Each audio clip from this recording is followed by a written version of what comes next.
Nunca olvidaré la primera vez que escuché esa voz. No era más que un murmullo, un roce leve en la madera de la cuna, un sonido que cualquier padre habría confundido con el viento colándose entre las paredes viejas de nuestra casa. Pero aquella noche, mientras me inclinaba para ver a mi hijo dormir, supe que no era el viento.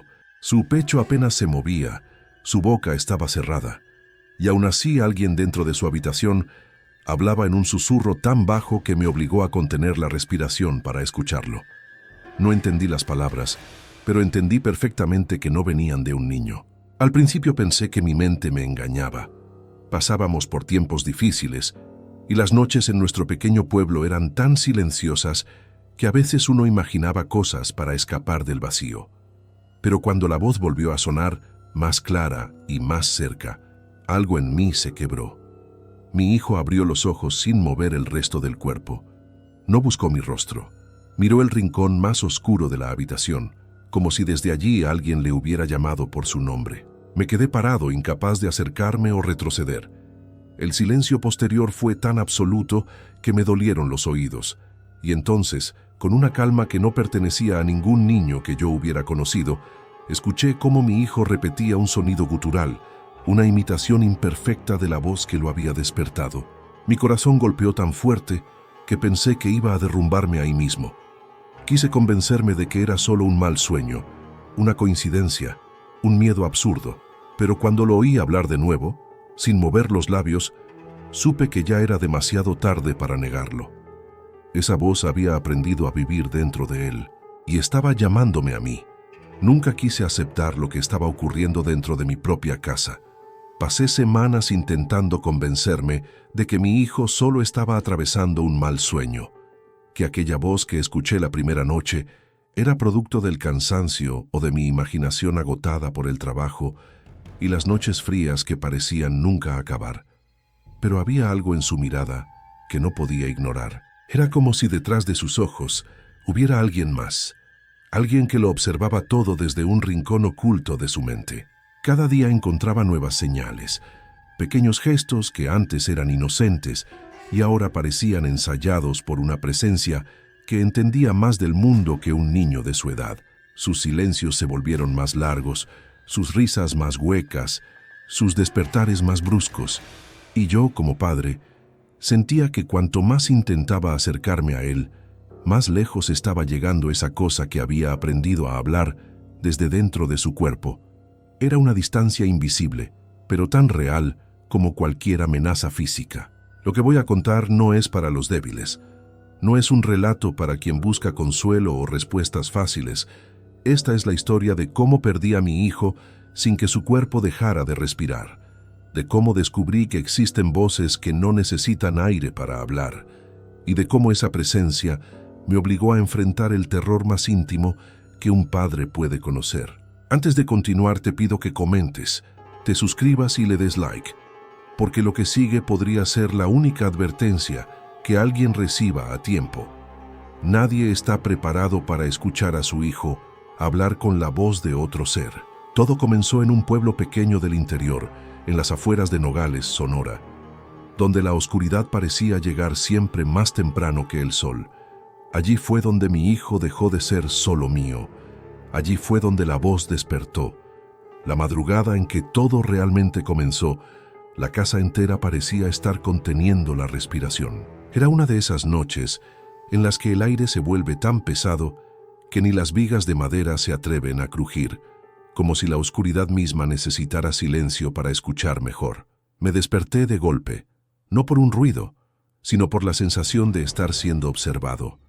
Un instinto antiguo, casi animal, me obligó a abrir los ojos aun cuando mi mente me suplicaba que no lo hiciera. Afuera, el viento golpeaba apenas las ventanas, pero dentro de la casa reinaba un silencio que no pertenecía a ninguna madrugada de Nogales. Era un silencio frío, casi calculado, como si alguien estuviera esperando que yo me moviera primero. Me senté en la cama con la respiración contenida. No escuché pasos, pero sentí la presión de algo que se arrastraba muy despacio desde el pasillo hacia la habitación de mi hijo.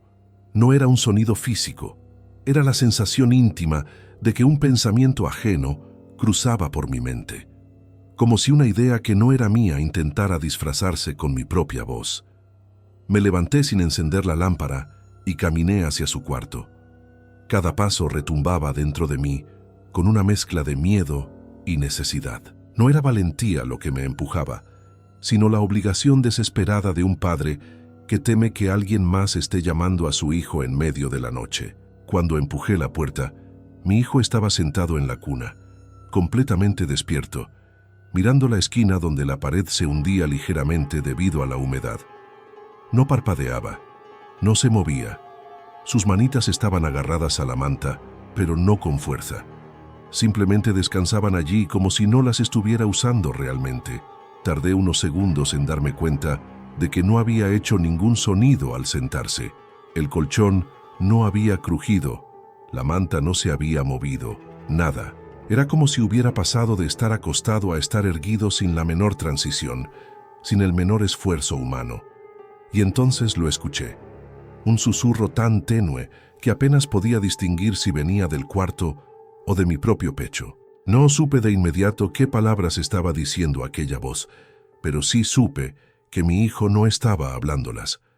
Su boca permanecía cerrada, sellada por un silencio antinatural que me heló hasta los huesos.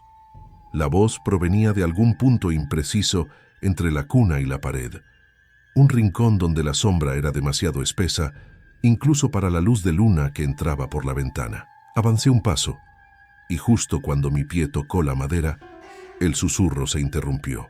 Mi hijo giró la cabeza hacia mí con lentitud imposible para un niño tan pequeño, como si no controlara su propio cuello, o peor aún, como si otra cosa lo moviera desde dentro. En ese instante, comprendí que algo más había estado usando mi llegada como un punto de referencia, como si quisiera experimentar mi reacción. Mi hijo abrió los ojos un poco más, mostrando una claridad extraña en las pupilas, un brillo casi metálico, ajeno. Quise decir su nombre, pero al abrir la boca no salió ningún sonido. Era como si la casa me hubiera robado el aliento.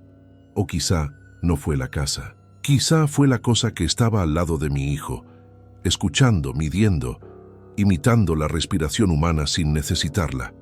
Intenté dar otro paso, y esta vez la voz regresó, pero no me hablaba a mí. Le hablaba a él. Le hablaba desde un lugar que no podía ver. Tomé coraje y me acerqué para levantarlo, pero cuando mis manos lo tocaron, su piel estaba tan fría que casi me solté del susto. No era la frialdad de un niño que ha dormido destapado. Era una frialdad profunda, densa, como si estuviera sosteniendo algo que había estado en la oscuridad por demasiado tiempo. Mi hijo parpadeó por fin, pero el parpadeo no fue normal. Fue lento, deliberado, como si estuviera probando el movimiento por primera vez. Y entonces, mientras lo sostenía en mis brazos, escuché la primera palabra. No la pronunció él, pero resonó dentro de su pecho, vibrando como si sus costillas estuvieran actuando como una caja acústica para algo enterrado en su interior. El sonido me hizo retroceder un paso. No era un nombre humano, al menos no uno que yo hubiera oído jamás. Era un conjunto de sílabas antiguas, ásperas, pronunciadas con una voz que parecía no entender del todo cómo usar un cuerpo infantil para hablar. Mi hijo no lloró, no protestó, no pareció sentir nada. Solo me miraba en silencio, como si estuviera esperando evaluar mi respuesta para aprender algo nuevo. Por un segundo, quise creer que había sido mi imaginación, pero entonces la manta se deslizó sola, cayendo al suelo sin que ni yo ni él la hubiésemos tocado. En ese punto dejé de negar lo imposible. De regreso a nuestra habitación, lo mantuve en mis brazos intentando calentarlo con mi cuerpo. Pero la temperatura no cambió. Era como si algo dentro de él se aferrara a ese frío, necesitándolo para mantenerse despierto. Me senté en el borde de la cama, incapaz de volver a dormir. Mi hijo cerró los ojos, pero no se quedó dormido. Respiraba de forma irregular, como si su cuerpo estuviera imitando el acto sin comprender del todo cómo debía hacerse. Cada tanto, un sacudón leve recorría su pequeño torso, como si algo se ajustara lentamente en su interior. Me quedé ahí, observándolo, intentando convencerme de que aún había un niño dentro de ese cuerpo, de que no lo había perdido del todo. Las primeras luces del amanecer entraron por la ventana pintando la habitación con un amarillo pálido. Y fue en ese momento cuando supe que esto no era un episodio aislado, porque justo cuando el sol tocó sus párpados, mi hijo sonrió, pero no era su sonrisa. Era una mueca imprecisa, tensa, como si los músculos de su rostro fueran cuerdas que la presencia en su interior estuviera aprendiendo a usar. La sonrisa se estiró demasiado, de una forma que ningún niño de esa edad podría haber sostenido. Y luego, sin abrir los ojos, esa voz volvió a hablar desde su pecho, más clara esta vez, más segura, como si la luz del amanecer le hubiera dado fuerza en lugar de debilitarla. Me quedé paralizado, incapaz de apartar la mirada. Algo estaba despertando dentro de mi hijo, algo que no pertenecía al mundo de los vivos ni al de los muertos. Supe, con un terror que jamás había sentido, que aquello no había llegado por casualidad. Había sido atraído, había sido llamado, o peor aún, siempre había estado esperando el momento adecuado para aparecer. Y así, mientras el sol terminaba de elevarse sobre nuestro pequeño pueblo, comprendí que la voz no solo había aprendido a hablar dentro de él, ahora también estaba aprendiendo a escuchar, y lo que más quería escuchar era a mí. La noche en que decidí que ya no podía aguantar más la incertidumbre, me llamé a mí mismo por un nombre que no he usado en años, Ramón Ortega. Dije mi nombre en voz baja como si fuera una promesa, como si pronunciarlo pudiera anclar mi cordura a algo real. Desde que ocurrió lo de la cuna, cada hora se había vuelto una prueba. La casa respiraba con ritmos extraños y las sombras parecían conservar memorias que no eran mías. Caminé por la sala con la lámpara de aceite temblando en la mano y el olor del combustible mezclado con el polvo antiguo me devolvía a otra época. La época en que creía que un padre podía protegerlo todo con trabajo duro y con un par de manos callosas. Aquella noche entendí que no bastaban las manos. Necesitaba saber qué era aquello que había aprendido a hablar dentro de mi hijo. Salí a la calle y el pueblo dormía con una paz fingida que dolía. Las farolas de gas apenas lanzaban un círculo de luz sobre los adoquines y el resto quedaba en un negro tan profundo que parecía absorber sonido. Pensé en ir a la iglesia, en buscar al cura o al alcalde, a cualquiera que tuviera respuestas más firmes que las mías. Pero sabía también que en estos lugares la superstición y la fe se entrelazan con el orgullo, y que contar esto en voz alta podría convertir mi caso en rumor o en blasfemia. Así que volví a la casa y me detuve junto a la cuna hasta que la madrugada comenzó a desteñir la oscuridad. Quería observarlo, aprender sus ritmos, entender si aquello que lo habitaba tenía patrones, si existía una rutina que pudiera anticipar. Empecé a anotar en un cuaderno las coincidencias, las horas a las que la voz emergía, los gestos que precedían las palabras, las canciones que parecían calmarlo o irritarlo. Era un acto ridículo, escribir en la penumbra de una lámpara, pero era lo único que me devolvía un pobre sentido de control. Descubrí, para mi terror, que la voz se volvía más precisa después de la medianoche, que a veces imitaba el nombre de mi esposa antes de pronunciar algo que yo no entendía, y que había noches en que el niño despertaba con la cara cubierta de lágrimas que él mismo no podía explicar. Las notas eran desordenadas y temblorosas, pero al repasarlas noté que la cosa en su interior respondía a sonidos agudos y a nombres antiguos. Parecía que se alimentaba de memorias que no pertenecían a nuestra familia. En uno de esos apuntes hallé algo que no esperaba, una palabra repetida, una sílaba que aparecía en 3 noches seguidas, cantada como si fuera un juego que mi hijo hubiera aprendido en sueños. Traté de deletrearla una y otra vez, y al hacerlo, sentí un frío que me recorrió la nuca. No era una lengua que yo conociera, pero tenía ecos de algo ancestral, un sonido que parecía haber viajado a través de generaciones antes de caer en la garganta de mi hijo.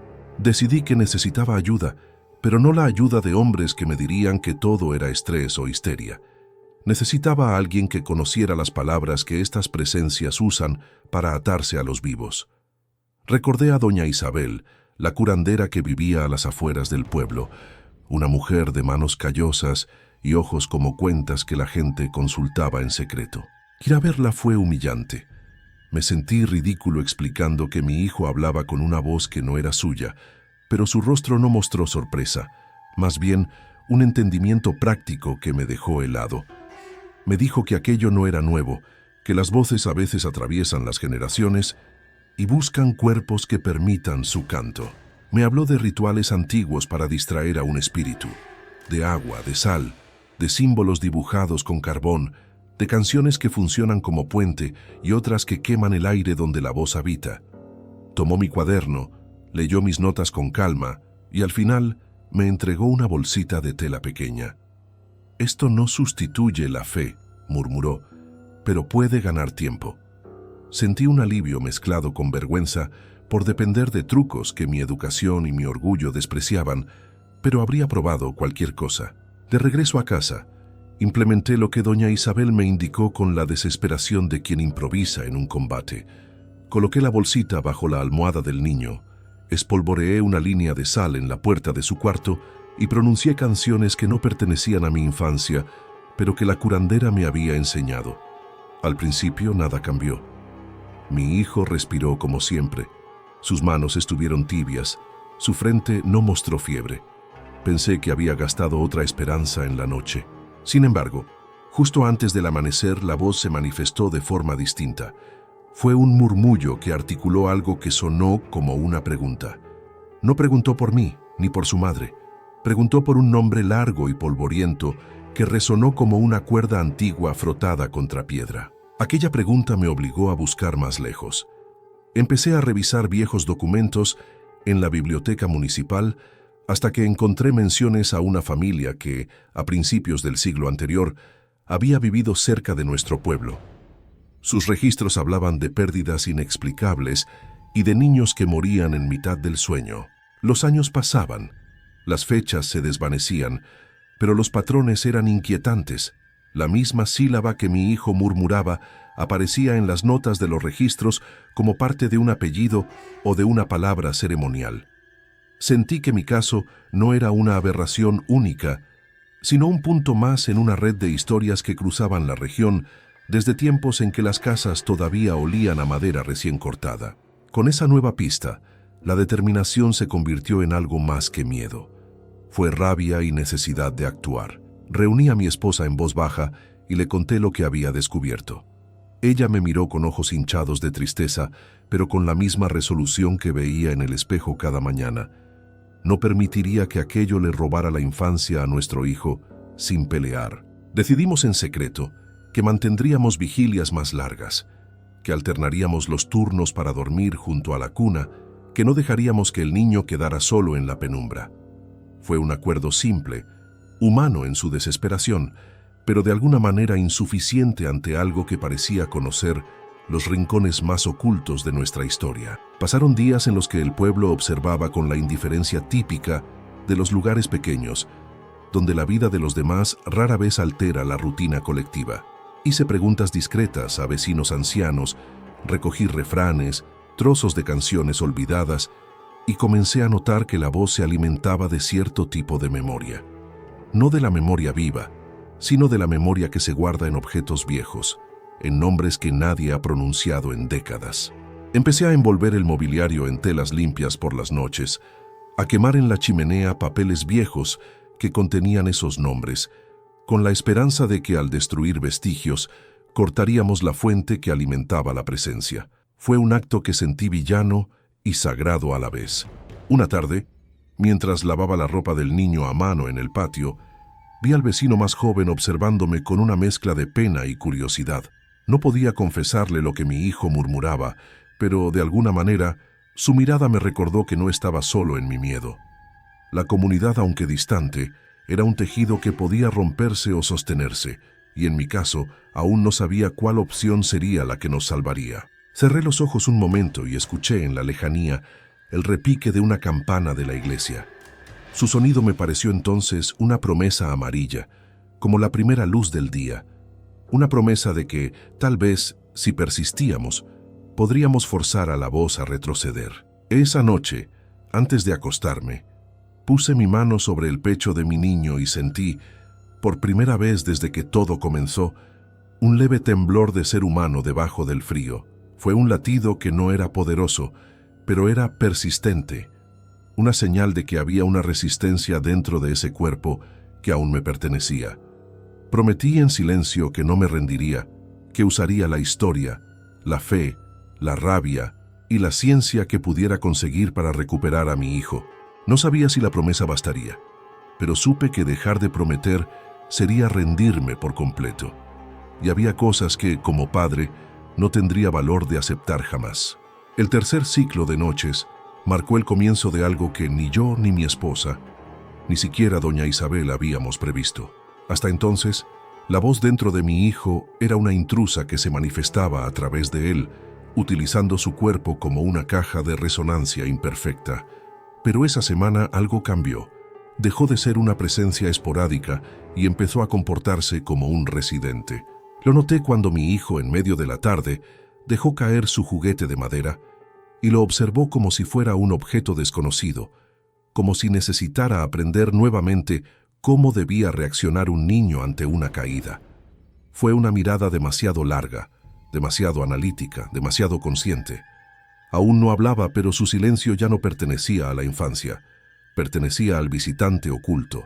Una tarde, mientras la luz del sol entraba pálida y tímida por la ventana, escuché una frase nítida pronunciada desde el interior del cuarto.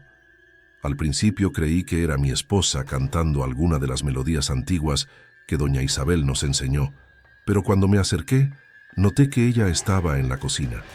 La voz provenía del cuarto del niño. Era una frase breve, casi un suspiro articulado con precisión, como una prueba de que había aprendido nuevas palabras durante la noche. Entré sin hacer ruido y lo encontré sentado en el piso, con la espalda recta, observando la sombra que proyectaba una silla. La voz hablaba desde su garganta sin que él moviera los labios, y cada sílaba parecía ajustarse mejor que la anterior, como si la presencia estuviera perfeccionando su herramienta. Me acerqué con cautela, intentando averiguar si mi hijo aún reconocía mi presencia. Me arrodillé a su lado y puse una mano sobre su hombro. No se sobresaltó, no giró, no me miró. Fue como tocar un maniquí con la apariencia de mi hijo. La silla proyectaba una sombra alargada sobre la pared, y mi hijo, o aquello que vivía dentro de él, parecía concentrado en ella, como si la sombra fuera un interlocutor que solo él podía escuchar. La voz articuló otra frase, más larga esta vez, con un ritmo que no correspondía a ningún idioma que yo hubiera escuchado jamás. No era español, ni inglés, ni náhuatl, ni latín. Era algo antes del lenguaje, algo que parecía haber sido creado antes de que los hombres usaran palabras para describir el mundo. Esa noche, mi esposa y yo discutimos por primera vez desde que la voz apareció. Ella quería llevar al niño a un médico, aún sabiendo que ningún doctor de Nogales o de los pueblos vecinos tendría explicación para algo tan antiguo. Yo sabía que exponerlo a extraños solo empeoraría todo. Las voces antiguas no toleraban miradas ajenas, mucho menos intervenciones. Sentí la culpa carcomiéndome. Yo era quien estaba poniendo límites, quien mantenía la situación encerrada entre nuestras paredes. Ella quería soluciones humanas, tangibles. Yo quería tiempo. En algún punto, entre lágrimas y susurros, comprendimos que estábamos solos en esto. Sola estaba nuestra familia, solo estaba nuestro niño, atrapado en ese cuerpo pequeño donde algo más crecía silenciosamente. Pasamos las noches turnándonos para vigilarlo. Las vigilias se volvieron rituales en sí mismas, con voces antiguas mezclándose con canciones para dormir que ya no surtían efecto. A veces parecía que la presencia dentro de él se burlaba de nosotros. En una ocasión escuché que repetía nuestras propias palabras, las que habíamos intercambiado durante una discusión, pero no las repetía como un niño que imita. Las repetía con entonación perfecta, con un ritmo que mostraba comprensión profunda, como si la voz quisiera recordarnos que no había secretos dentro de aquella casa. Lo observé mientras pronunciaba nuestras frases privadas con aquella voz híbrida entre susurro y eco. Sentí que la casa entera se encogía, como si las paredes también escucharan, como si todo el aire estuviera pendiente de lo que vendría después. Comencé a notar que el comportamiento de la voz estaba vinculado al entorno. Durante las horas más frías, cuando la humedad se filtraba bajo las puertas y la madera crujía como si intentara respirar, la voz adquiría más fuerza. En las mañanas, con el sol pleno y el canto de pájaros que parecían ajenos a todo este tormento, la presencia se volvía torpe, casi somnolienta. Fue entonces que comprendí algo crucial. La entidad no era omnipotente. Tenía ciclos, ritmos, vulnerabilidades. Y si podía identificarlos con precisión, quizá podría anticiparme, quizá podría preparar barreras más efectivas, quizá incluso podría comunicarme con ella. Esa idea absurda y temeraria comenzó a perseguirme. Era posible hablar con aquello, negociar, amenazar, convencerlo. No sabía si las entidades antiguas podían razonar, pero algo en su comportamiento sugería intención. Observaba, aprendía, repetía, esperaba. Una noche, mientras mi hijo dormía profundamente, o simulaba dormir, porque ya no podía confiar en ninguno de sus gestos, me acerqué y susurré mi nombre completo en su oído. Ramón Ortega, repetí, sintiendo la vergüenza absurda de hablarle a mi propio hijo, como si fuera un extraño. Durante unos segundos no pasó nada, y pensé que había sido una tontería.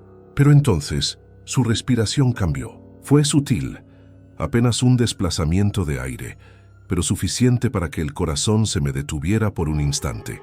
Luego, con la voz gutural que ya conocía demasiado bien, murmuró mi nombre, sílaba por sílaba, como si lo probara dentro de su boca cerrada. Fue la primera vez que la presencia me llamó directamente, la primera vez que reconoció mi identidad con claridad. Aquello no era un simple eco, era un llamado, un reconocimiento, y quizá, lo más inquietante, un interés. A partir de esa noche, la entidad dentro de mi hijo comenzó a responder a mis movimientos.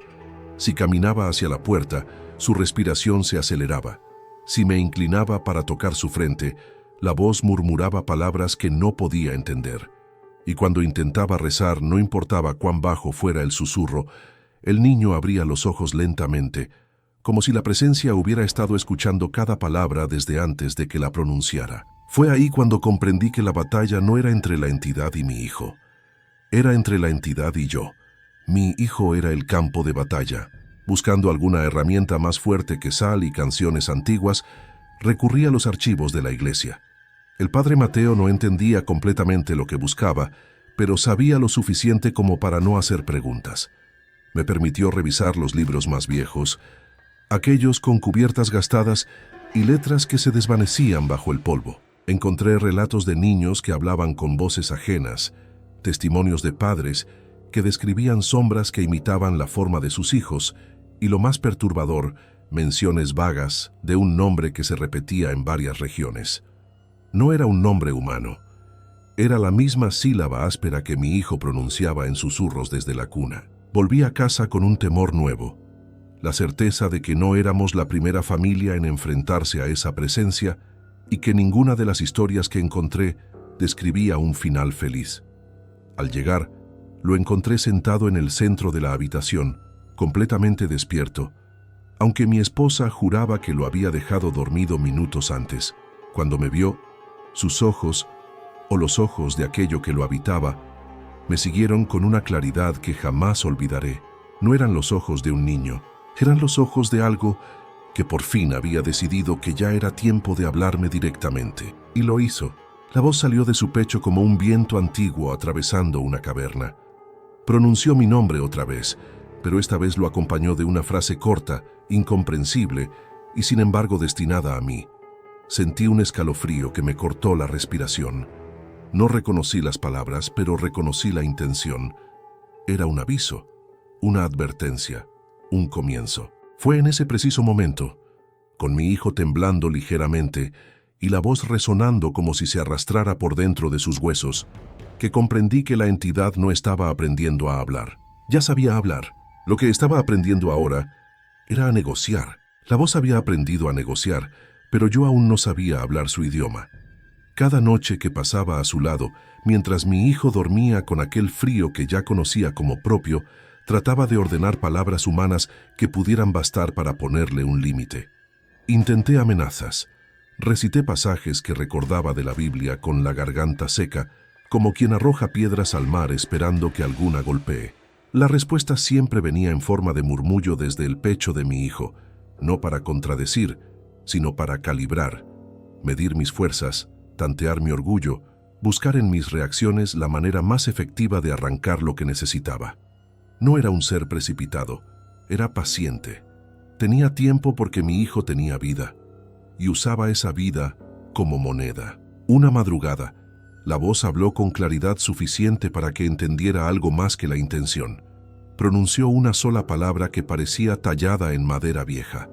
Sonó como un nombre propio, un apellido o un lugar.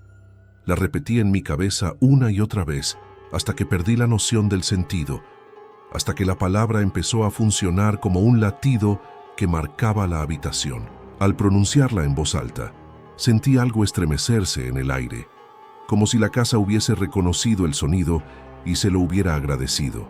Mi esposa, dormida al otro lado de la cama, se removió sin despertarse.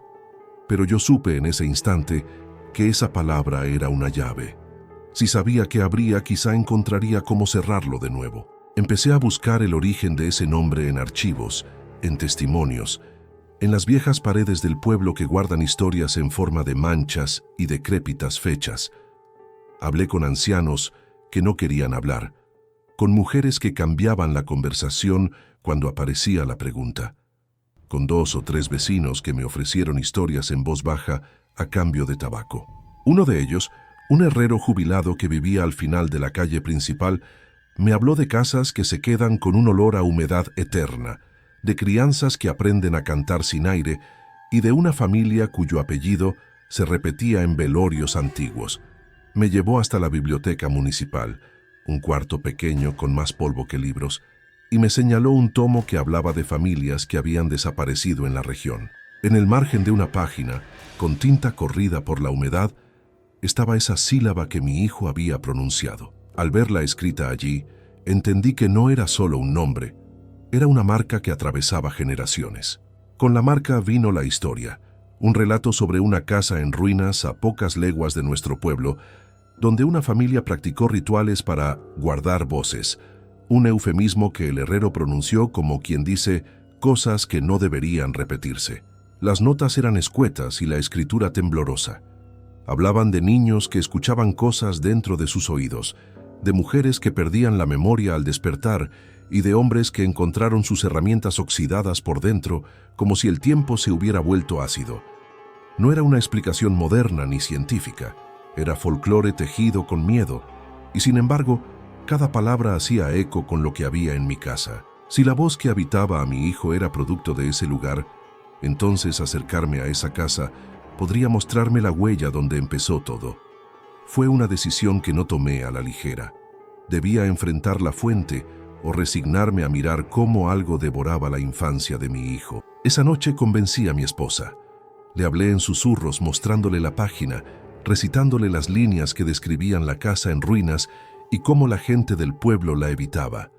Sus ojos, hinchados por noches de llanto y desvelo, se llenaron de una furia fría que me hizo creer que podríamos hacerlo. Decidimos que habría 2 cosas que haríamos. Primero iríamos a ver la casa para confirmar que allí había algo que pudiéramos confrontar. Segundo, prepararíamos un ritual más formal, uno que mezclara lo que doña Isabel nos había dado con los pasajes y los nombres que ahora aparecían en los archivos. No era un plan sensato, era la desesperación en forma de movimiento. Sin embargo, había una ventaja práctica en ello.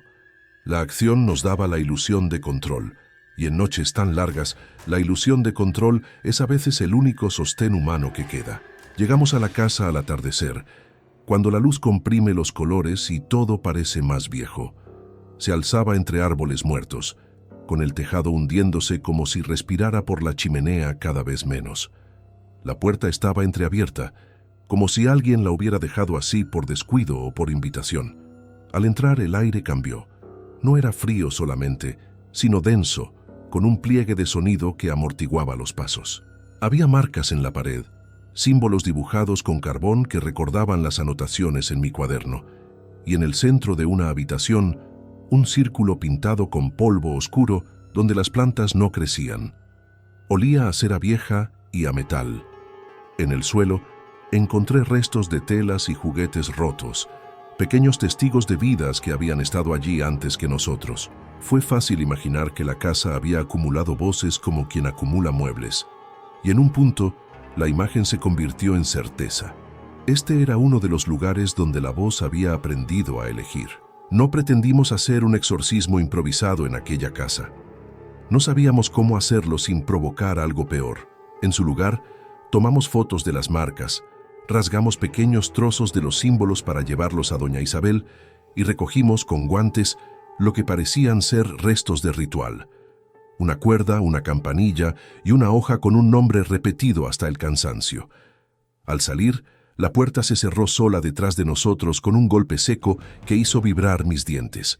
En el oscuro camino de regreso, mi esposa apoyó su cabeza sobre mi hombro y no dijo nada. No necesitaba palabras. Algo se había movido ahí dentro y ahora lo sabíamos. Habíamos visto la cuna de la voz, y eso, en lugar de darnos alivio, nos dejó más expuestos. Regresamos a la casa con una nueva ruta: unir lo aprendido en la documentación con los recursos de la fe y de la curandería. Doña Isabel, al ver las muestras, frunció el ceño y realizó un pequeño ritual de limpieza que tomó horas. Quemó hierbas, entonó frases que sonaban a lenguas antiguas y selló con sal pequeñas puertas de madera. Nos dio instrucciones estrictas.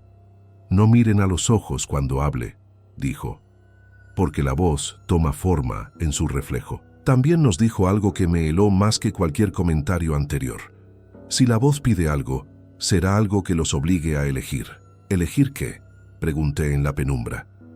Ella solo apretó la bolsa que me había dado la primera vez y respondió: «Su precio no siempre es lo que imaginan». La duda se convirtió en otra arma que la casa utilizó contra nosotros.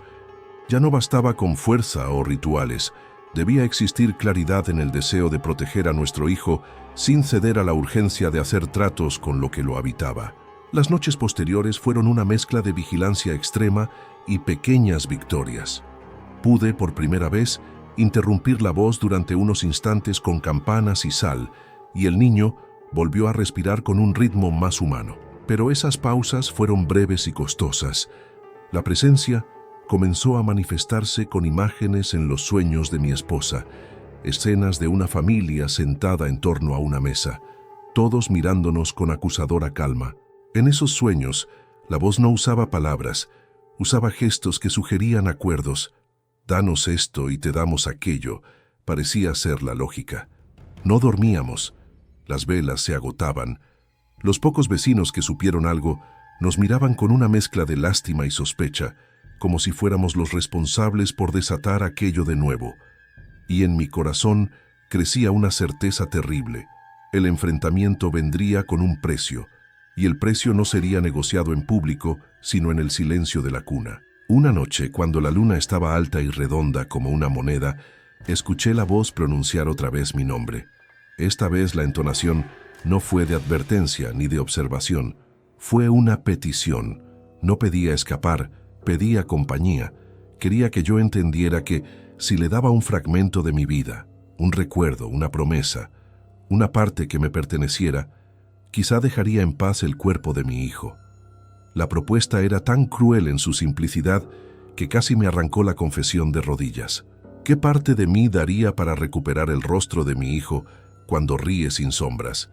¿Qué palabra, qué memoria, qué latido ofrecería para que aquello dejara de hablar desde su pecho? No era una pregunta para responder con honor, era una pregunta para responder con desesperación. Y en el preciso instante en que entendí que la voz buscaba una rendición íntima, supe que la decisión que tomara en los días venideros definiría si recuperábamos a nuestro hijo o perdíamos algo que ni siquiera podía nombrar. El día en que comprendí que no habría marcha atrás, comenzó con un silencio extraño. Un silencio que no conocía el cansancio de las noches anteriores. Era como si la casa hubiera despertado antes que nosotros, como si estuviera conteniendo algo entre sus paredes, preparándose para lo que vendría. La luz de la mañana se filtraba pálida por la ventana, pero no calentaba nada. Caminé por el pasillo con la lámpara aún encendida, incapaz de confiar en la claridad del día. Abrí la puerta del cuarto de mi hijo y lo encontré despierto, sentado en la cuna, mirándome con una expresión que no reconocí. No era la mirada de un niño enfermo ni de uno asustado. Era la mirada de alguien que esperaba, de alguien que ya sabía lo que yo haría aquel día, antes incluso de que yo mismo lo supiera. Y entonces supe, con una certeza que me rompió por dentro, que la voz ya no estaba probando, estaba reclamando. El proceso se había acelerado. Cada gesto de mi hijo parecía cuidadosamente medido por la entidad. Cada respiración era una imitación más precisa de lo humano, cada parpadeo un ensayo de dominio. Por primera vez desde que esto comenzó, tuve la impresión de que la presencia podía salir si así lo deseaba. No físicamente, no como un espectro que rompe la madera y se desplaza hacia la noche, sino como un pensamiento que se desprende del cuerpo huésped y se adhiere a otra mente. Y entendí que la elección de la que doña Isabel nos había hablado estaba cerca. Una decisión que no se haría con palabras ni con gritos, sino en el silencio tenso entre un padre y la cosa que intenta robarle a su hijo. Pasé la mañana recorriendo el pueblo, buscando signos, buscando respuestas que ya sabía que nadie me daría. Los vecinos me evitaban con una mezcla de compasión y miedo, como si supieran que lo que me acompañaba en silencio no era de este mundo. El herrero jubilado me observó con una mirada larga, y sin que yo dijera nada, me entregó un objeto envuelto en una tela vieja. Era de mi padre, dijo apenas, y creo que ahora le pertenece más a usted que a nadie. Dentro del paño había un pequeño crucifijo de hierro gastado, sin adornos, sin brillo. Solo metal endurecido por manos que habían tenido que enfrentarse a cosas que no se nombran. No sabía si sería útil, pero era algo, un fragmento de humanidad para enfrentar lo inhumano. Lo guardé en el bolsillo interior de mi abrigo, cerca del corazón, como si necesitara sentir su peso para recordar que aún era Ramón Ortega. Al volver a casa, encontré a mi esposa en la cocina, con los ojos rojos de lágrimas contenidas y las manos quietas sobre la mesa. No estaba llorando, estaba esperando, la misma espera silenciosa que había visto en los ojos de nuestro hijo, y supe lo que me iba a decir antes de que abriera la boca. La noche anterior ella había tenido un sueño más nítido que cualquier otro, una figura sentada en la cuna, no nuestro hijo, sino algo que lo imitaba. La figura la miraba con la paciencia cruel del que sabe que la victoria está cerca. Nos habló, dijo ella con un hilo de voz. No sé cómo, ni desde dónde, pero nos habló a los dos. Supe entonces que no quedaba tiempo. La entidad ya no estaba confinada al cuerpo del niño. Se estaba expandiendo, estirando su presencia por la casa, probando las costuras del mundo humano como quien empuja una puerta entreabierta. Decidimos actuar esa misma noche. Preparamos el cuarto como doña Isabel nos había enseñado. Sal en las ventanas, velas alrededor de la cuna, símbolos en las paredes trazados con carbón aún tibio. La habitación tenía un olor denso a hierbas quemadas y a madera vieja, como si estuviéramos caminando dentro de un ritual que no comprendíamos del todo. Mi esposa colocó la bolsita de protección bajo la almohada del niño, pero esta vez el niño, o la presencia, la tomó con sus pequeñas manos y la dejó caer en el suelo. No fue un gesto brusco, fue un gesto calculado, como si dijera, ya no necesito que me protejan, ya no pueden. Ella retrocedió, temblando, y entonces la voz habló. No fue un susurro, ni un eco desde su pecho. Fue una palabra clara, precisa, pronunciada desde muy dentro, pero con una entonación perfectamente humana. Era mi nombre completo, y lo pronunció con la voz de un adulto. Todo dentro de mí quiso huir, pero no lo hice. Me acerqué a la cuna y tomé a mi hijo en brazos. Sentí su frialdad profunda, una frialdad que ya no era solo corporal, sino espiritual, como si su alma estuviera encapsulada en hielo. La entidad habló de nuevo, pronunciando aquella sílaba antigua que habíamos encontrado en los libros, y algo se movió en las paredes, como si las sombras se encogieran para escuchar mejor. El aire cambió de densidad, volviéndose más pesado, como si estuviéramos metidos dentro de un pozo. Mi esposa se arrodilló junto a mí, rezando en voz baja con un temblor que apenas podía controlar. Y yo, Con el crucifijo del herrero apretado en la mano, dije algo que hasta ese instante no sabía que diría: llévame a mí, no a él. La habitación se quedó en silencio absoluto. No un silencio natural, sino uno antinatural, construido, como si la entidad hubiera detenido el aire para escuchar aquella frase con precisión. Mi hijo dejó de respirar por un segundo, o tal vez fue la entidad la que detuvo el movimiento de su pecho para marcar el momento. Sentí la presencia reacomodarse dentro de él como un animal que considera una oferta.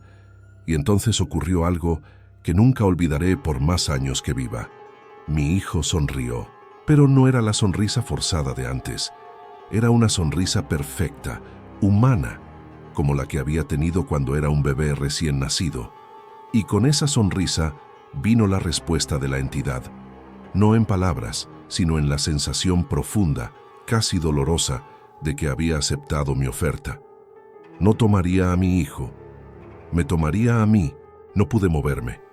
Mi esposa gritó mi nombre mientras veía cómo los ojos de nuestro hijo cambiaban de forma, no en color, sino en profundidad, como si algo estuviera saliendo de ellos. Un viento helado llenó la habitación, moviendo las velas, apagando algunas, haciendo que el círculo de protección temblara como un latido. El crucifijo que sostenía comenzó a calentarse en mi mano, quemándome la piel, como si el hierro reconociera la presencia de algo que había sido enfrentado antes. Y en ese momento, justo cuando sentí que algo estaba separándose de mi hijo para aferrarse a mí, escuché la voz más clara de todas. No venía de su pecho, no venía de su garganta, venía desde algún lugar que no pertenecía a este mundo. Una frase simple, corta, pronunciada como un contrato que se cumple. No entendí la palabra, pero entendí la intención. Es tu turno. El peso cayó sobre mi cuerpo como una sombra líquida, hundiéndome, robándome el aire, doblándome. Mi esposa intentó sostenerme, pero algo la empujó hacia atrás, un impacto seco que la hizo caer contra la pared. Sentí que la entidad buscaba un punto por donde entrar, recuerdos, grietas emocionales, temores, cualquier resquicio donde anclarse, y mientras luchaba por no caer al suelo, mientras mi hijo me observaba desde la cuna, con una expresión en blanco, como si lo hubieran liberado por un instante, entendí la terrible verdad. Había ofrecido mi vida, pero la entidad no quería mi cuerpo, quería mi historia. Quería mis recuerdos, mis miedos, mis culpas, mis momentos más íntimos. Quería las cosas que me definían como padre, como esposo, como hombre. Quería convertir mis memorias en alimento, igual que había usado el cuerpo de mi hijo como un recipiente. Y en ese segundo, antes de perder la conciencia, descubrí algo peor que cualquier posesión física. La entidad no buscaba ocupar cuerpos, buscaba ocupar vidas. Caí de rodillas, sintiendo cómo la oscuridad se cerraba sobre mis pensamientos, arrancando fragmentos de mí como hojas de un libro. Y lo último que recuerdo antes de que la luz se apagara fue la voz de mi hijo llamándome por primera vez en semanas, con su propia voz, temblorosa, humana, asustada, diciendo: «Papá, no lo dejes entrar».